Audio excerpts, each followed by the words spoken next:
Uy, hindi ka nagkamali ng clinic na video, grateful, para sa mga beginner at advanced English learner. Panoorin nyo ng buo itong video na ito dahil itong magsisilbi ninyong guide sa inyong journey sa pag-aaral ng English. I am Ma'am Charlene ko, a licensed professional teacher, major in English. At samahan nyo ko sa special na video na to dahil tatalakay natin ang 8 parts of speech. We have the nouns, pronouns, verbs, adverbs, adjectives, conjunctions, prepositions, and interjections. Ano pa bang hinihintay natin? Let's start!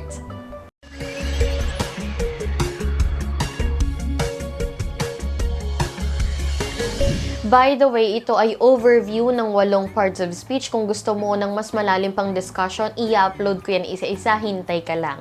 Okay, parts of speech. In Filipino, we call that bahagi ng pananalita. It is the classification of words in which there is a certain category that a word belongs according to its function. So ito yung iba't ibang uri ng salita. Okay, first one, we have the nouns. A noun is a name of person, things, animal, place, events, occasion. So kahit na ano na kaya nating pangalanan, yung pangalan na yon ay tinatawag natin na noun. Ang Tagalog nito ay pangalan. Okay, example niyan, cellphone, Ma'am Charlene, Pampanga, microphone, dog, celebration, arm, lahat yan ay pangalan. Yung Ma'am Charlene, pangalan ko yan. Pampanga is a name of place. So that is a noun. Anything that gives a name, it is a noun. Lahat ng maisip natin na pangalanan, yan ay noun. Nouns can be classified according to its number, kung gaano karami. So we divide them into 2. We have the singular and plural. Singular, it refers to only one count. Okay, isa lang. Singular from the word itself, single. Yun nga, sinabi ko, walang jowa, walang partner, single. Singular, nag-iisa lang. And plural, 2 or more. For example, we have dog, dogs. Cellphone, cellphones. Teacher, teachers. Okay? Yung mga walang letter S, single yan, nag-iisa. Pero kapag nadagdagan na, katulad nito cellphones, ibig sabihin, dalawa o higit pa. Plural na po yun. Okay, most of the time, we only add S at the end of the word to make it plural, but in some cases, we need to replace. For example, baby. We will remove the letter Y and then replace it with letter I and then add ES. Babies. Okay? Katulad din ng lady, one lady, kapag 2 ladies, magiging LADIES. The same thing with one wife. Pero kapag dalawa yung wife niya, hindi wives, ito ay magiging wives. WIVES. Okay? Pinalitan natin yung F ng letter V. And another example, one loaf. Kapag plural na yan, 2 loaves. Pwede rin naman nating i-classify ang noun according to the common noun and the proper noun. So when we say common noun, it is the general name of something. When we say proper noun, it is the specific name of something. So I have 2 nouns here, teacher and Ma'am Charlene. So from the definition, alin sa kanilang dalawa ang common noun?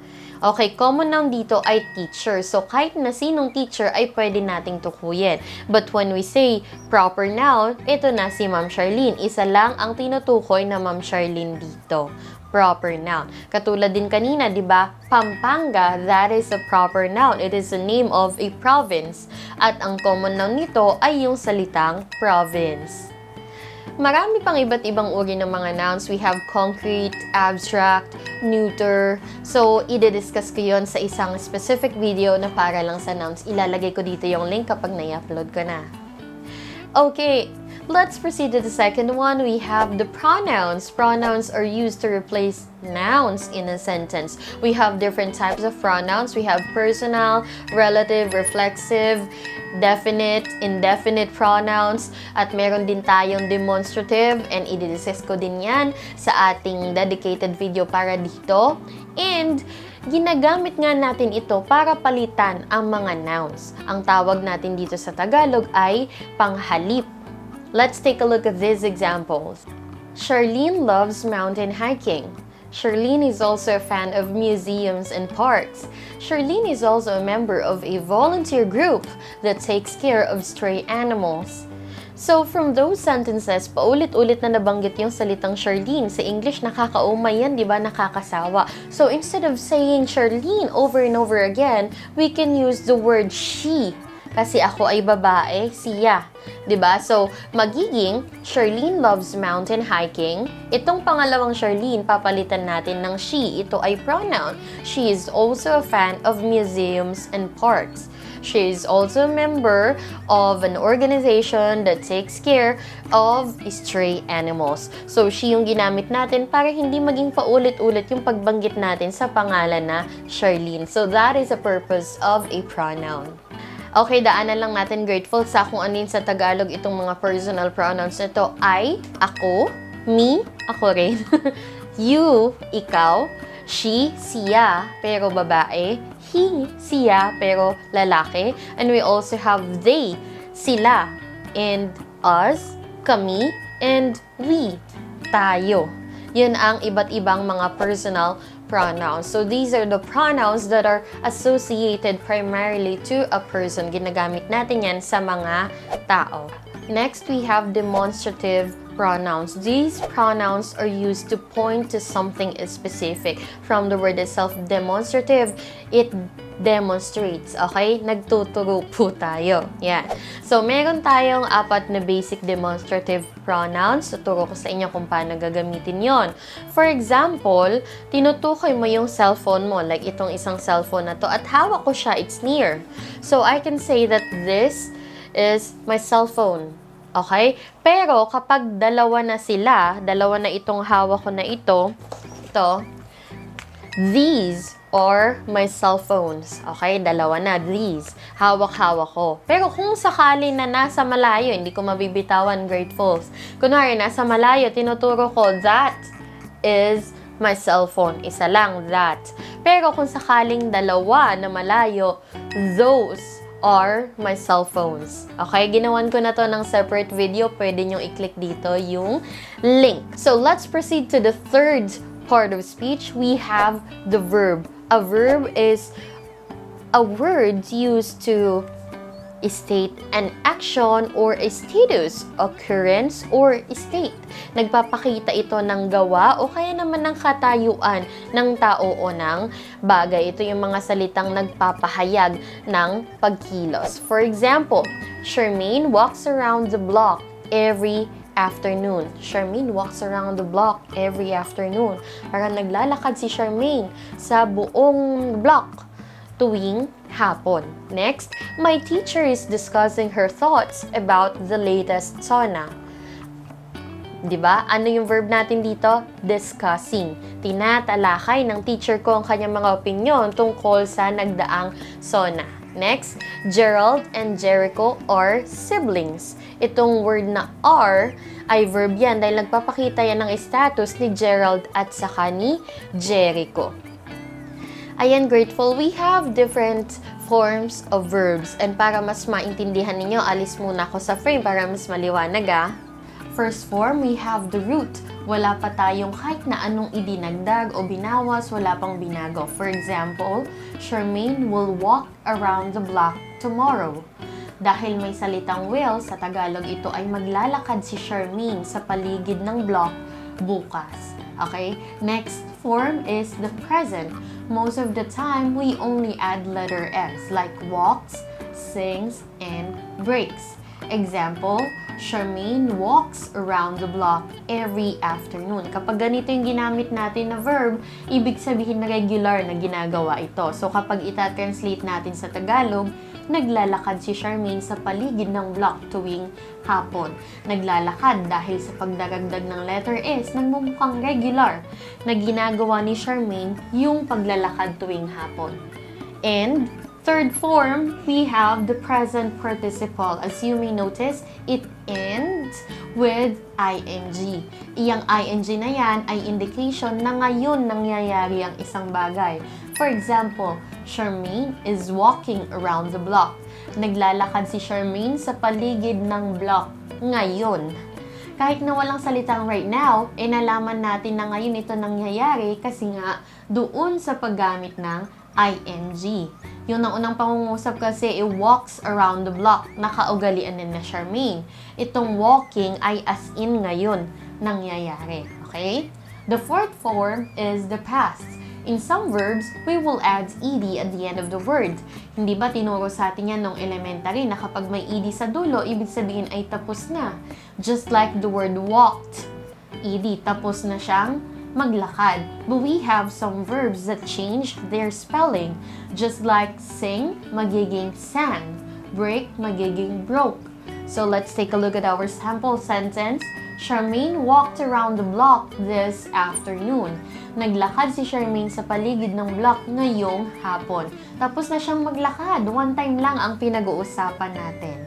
Alright, and the fifth form is the past participle.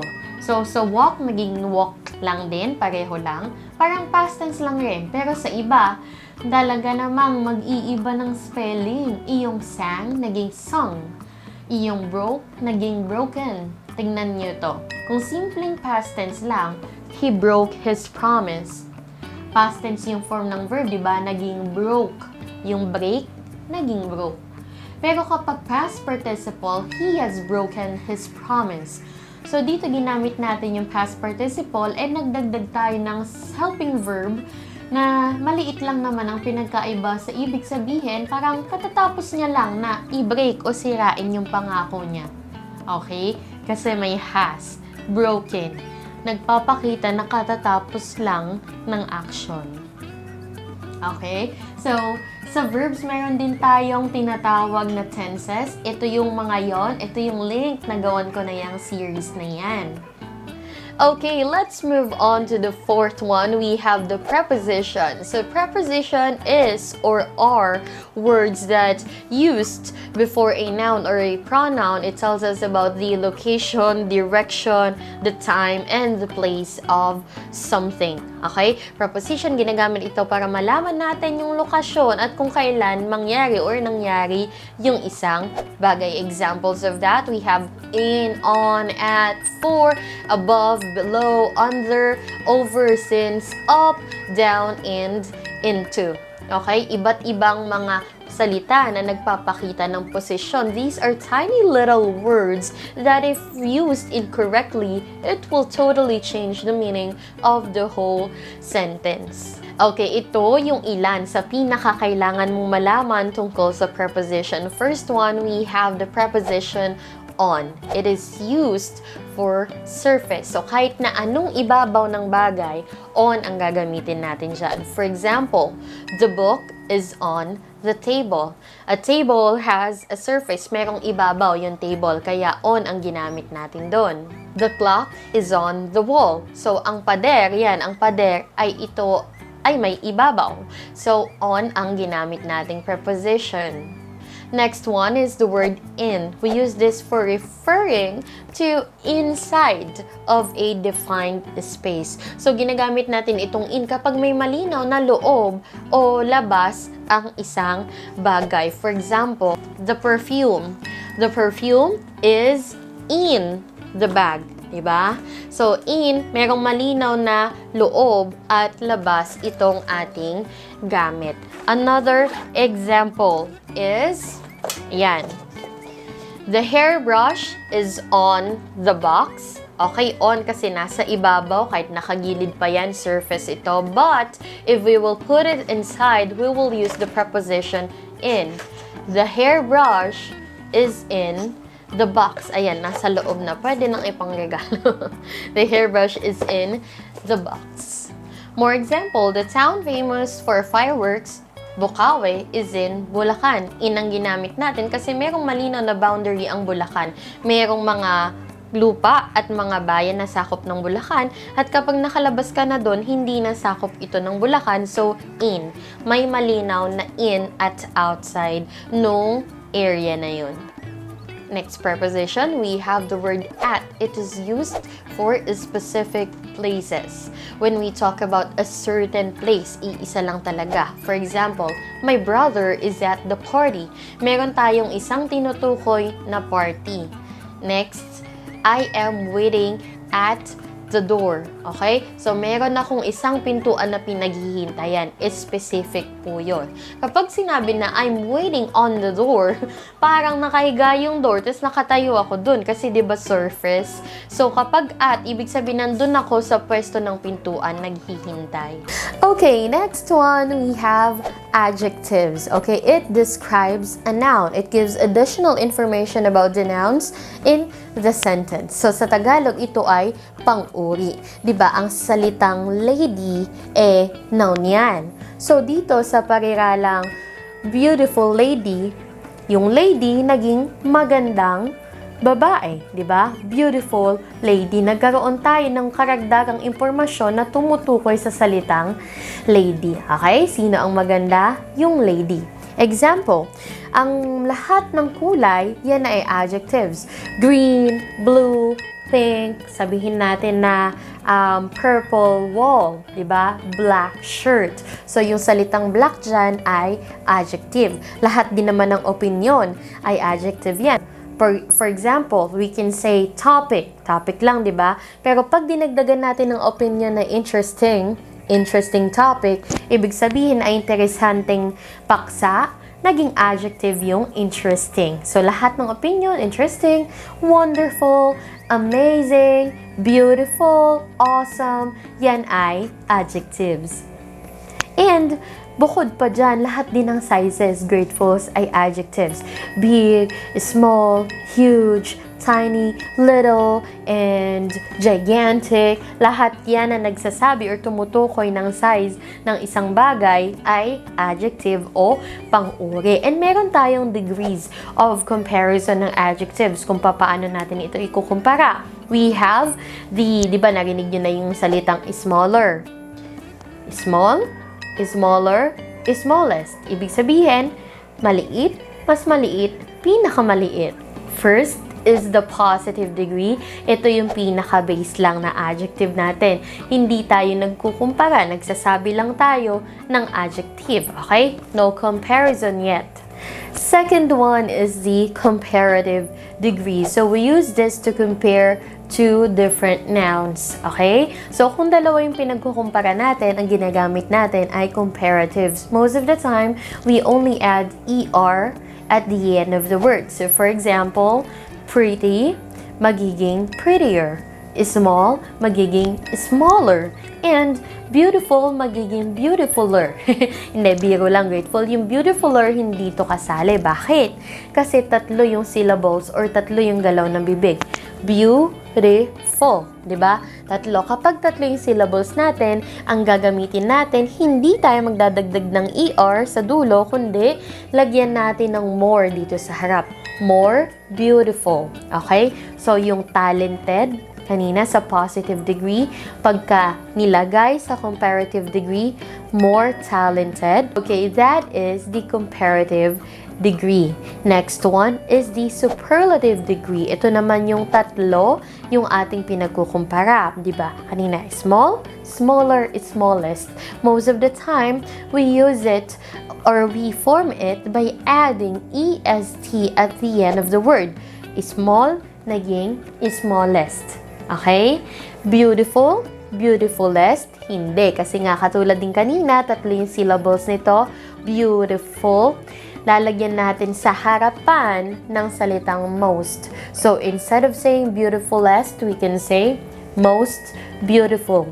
Most talented. Diba? So, gagamitin natin ang salitang most sa harap ng superlative degree. So, kung sa positive, we have small cabinet. Comparative is smaller cabinet.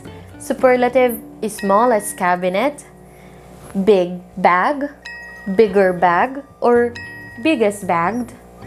Beautiful flower sa positive. Sa comparative naman, more beautiful flower. And sa superlative ay most beautiful flower. Pansinin ninyo na yung ating cabinet, yung ating bag, at yung flower ay pare-parehong nouns. Ngayon, paano kung ang sinasabihan natin na beautiful ay yung kanyang execution, ang kanyang paggalaw, ang kanyang movement o sayaw? Adjective pa rin ba to? Hindi na. Kapag ang dinedescribe na natin ay mga salitang gawa, ang gagamitin na natin ay adverbs. Okay, let's move on to the fifth part of speech. We have adverb. An adverb is a word that modifies or describes a verb, an adjective, or another adverb. Okay, so meron tayong iba't ibang uri ng adverbs. First one, we have the adverb of manner. Okay, so adverb of manner describes how you do an action. So kung ang paggawa mo ba ng action ay gracefully, happily, joyfully, angrily. So kung papaano mo paraan or so kung papaanong paraan mo nagawa yung isang action, ang tutukoy niyan ay adverb. Example, the vet gently injected the puppy with vitamins. Okay, ang adverb natin dito ay yung salitang gently. Ano ba yung tinutukoy ng salitang gently o sa Tagalog dahan-dahan? Ayun, tinutukoy nito yung salitang injected. Dahan-dahang tinurukan ng vitamins ng veterinarian ang tuta. Okay? So, nakita natin sa kung papaanong paraan tinurukan ng veterinarian yung tuta. At ito nga ay gently. So, that is an example of adverb of manner. Next one, adverb of frequency. It tells us how often something happens. Gaano kadalas nangyayari yung isang bagay. For example, always, occasionally, usually, never. Okay, example sentence, I have never tried a matcha-flavored milk tea. So, never. Ano yung never na nagawa dito? Tried, okay? Hindi pa ako nakakatikim ng matcha-flavored na milk tea kahit na kailan. Itong never na to, nalaman natin na kung gaano kadalas niya natikman yung milk tea na matcha, which is never. Hindi pa nangyayari. Next one, we have the adverb of degree. It tells us about the intensity of something. Gaano kalala ang isang bagay. For example, my students are extremely happy with our classroom activity. Okay? Ang ating adverb of degree dito ay yung word na extremely. Ano ba yung tinutukoy nito? Syempre, yung salitang happy. Ang salitang happy, masaya, adjective yan. So, gaano kasaya? Extremely. Other examples of adverb of degree is to, o kaya naman intensively, extremely, very, much. So, lahat yan ay adverb of degree. Pinapakita kung gaano kalala yung isang bagay. I am very disappointed with you. Gaano ako ka-disappointed? Very. I am somehow disappointed with you. Gaano ka-disappointed? Medyo-medyo lang. Next one is the adverb of time. It tells us when an action happened and how long. Malalaman natin kung kailan nangyari, gaano katagal o gaano kadalas. Example, already, first, last, now, tomorrow. Lahat ng yan na nagpapatunay kung kailan nangyari ang isang bagay ay tinatawag nating adverb of time. For example, I will upload a video tomorrow. So, the word tomorrow is an adverb of time. Next one, adverb of place. It tells us where something happens. Example, down, indoor, below, right, or far. The dustpan is behind the door. So, it tells us about the location of the dustpan. Okay, meron akong full discussion ng mga adverbs. Pwede nyo i-click itong link sa upper corner nitong video para mas maintindihan ninyo. Okay, next one, we have the conjunctions. Conjunctions are used to connect to different sentences or clauses. Ginagamit natin ito para pagkonektahin. It serves as little bridges with our sentences. Para pagkonektahin yung dalawang magkaibang pangungusap. We have three types of conjunctions. First one, coordinating, subordinating, and correlative conjunctions. So, focus tayo dito sa coordinating conjunction. Okay? So, this type of conjunction connects to sentences or clauses that has equal value. So, kapag magka-level lang yung dalawang pinagdurugtong, halimbawa, independent clause and another independent clause, ang gagamitin ay coordinating conjunction. Maaari nating matandaan ito sa pamamagitan ng mnemonics na fanboys. F for, A and, N nor, B but, O or, Y yet, S so. So, itong mga salitang ito ang coordinating conjunctions natin. Paano natin to ginagamit sa pangungusap? Sige, subukan natin itong coordinating conjunction na so. So, clause number 1, Micah did not join the contest. May pinag-uusapan tayo dito si Micah at saka anong ginawa niya? Hindi sumali sa contest. Nagtatapos ito sa tuldok. Clause number 2, she did not win. Sino ang pinag-uusapan? She. Ano nangyari? Hindi nanalo. May tuldok din. So, itong dalawang clause na to ay balanse ng weight. Diba? Coordinating. Iko-connect lang yung dalawang equal parts. So, pwedeng pagdugtungin natin itong dalawa na to gamit ang salitang so. Micah did not join the contest, so she did not win. So, nakita natin yung resulta nung ginawa ni Micah sa pamamagitan ng salitang so. Diba? Kaysa paudlot-udlot na banggitin yung mga pangungusap, pwedeng pagdugtungin gamit ang conjunctions. So, ang coordinating conjunctions. Now, let us proceed to subordinating conjunctions. Subordinating, it means that we use this to connect unequal parts. Diba? Magkakaiba. Merong independent clause, merong dependent clause tayong pagkokonektahin. Tingnan natin tong example na to. Halimbawa nitong subordinating conjunction ay yung because, even though, so that, though, when, until. Example, my mom did not make dinner. Yan yung clause number 1 natin. And then clause number 2, because she thought I would buy a lechong manok. So, meron tayong dalawang parte dito, di ba?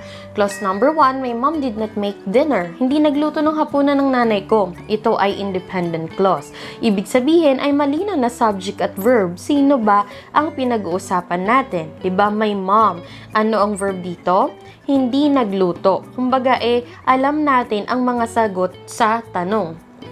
Dito naman sa clause number 2, because she thought I would buy a lechong manok. Kasi akala niya ay bibili ako ng lechong manok. This is a dependent clause. Dependent kasi wala itong malinaw na kaisipan. Nakadepende ito. Kailangan nating i-connecta sa independent. So kung ito lang yung babasahin natin, kasi akala niya bibili ako ng lechong manok. So ano ngayon? Sino ang nag-akala? Kasi, bakit niya kasi inakala na ganun? Diba? So, nagkakaroon lang ng meaning or ng ibig sabihin itong dependent clause kung idurugtong natin ito sa isang independent clause katulad ng nasa clause number 1. So, my mom did not make dinner because she thought I would buy a lechong manok. Isang dependent at isang independent clause. Kaya tinawag na subordinating conjunction. Okay, last one sa conjunction is the correlative conjunction. It is a pair of words that is used to connect clauses. Ito naman magkatambal naman ito, katulad ng either or, neither nor. Pwede rin naman na both and, o kaya naman not only but also. Okay, ito yung mga salita na magkakapares. Clingy itong correlative conjunctions na to kasi laging gusto nilang kasama yung kapares nila. Diba? Ang cheesy nila, no? So, let's take a look at this example. Either you will turn your cell phone off or you will not enter the cinema. So, we use the words either and or to show the options. Ibig sabihin, isa lang yung posibleng mangyari. Either ita-turn off mo, papatayin mo yung cellphone mo, o hindi ka papasok sa sinihan. So, alin sa dalawa yung pwedeng mangyari? Okay? May isang posible either or. Now, the same thing with neither nor. Ito naman, by the way, neither or neither, either or either, parehong tama naman yan. Neither nor, pagka yan naman ang ginamit, walang magkakatotoo o mangyayari sa ating pangungusap. For example, neither you nor your brother will join the field trip. So, hindi ikaw, hindi rin yung kuya mo ang makakasama sa field trip. Walang posible. Correlative conjunction, tandaan, merong kapares. Okay, last one, we have the interjection. So, these are short words that express emotion instead of meaning. So, halos wala naman masyado itong ibig sabihin ng salita na to. Pero kapag binigyan ng tono, doon pa lang nagkakaroon ng emosyon. For example, oh, good. Hooray! Congratulations. Yes. No. Ah. Yay! O kaya pwede din naman yung oops. Diba? So, lahat ng salitang yan na parang expression lang ng tao, those are called interjections. Idinadagdag lang natin sa mga pangungusap. Ayan, grateful. I hope that you learned something from today. Talaga nag-effort ako to discuss the 8th part of speech for you. And kung may natutuhan ka, don't forget to like and subscribe. And i-share mo na rin para makita rin ng iba na nangangailangan matutuhan ng 8 parts of speech. And that's it for today. Thank you very much, grateful. You have a good day. Kung may time ka pa, pwede kang manood ng 2 pang magkaibang videos dito. See you!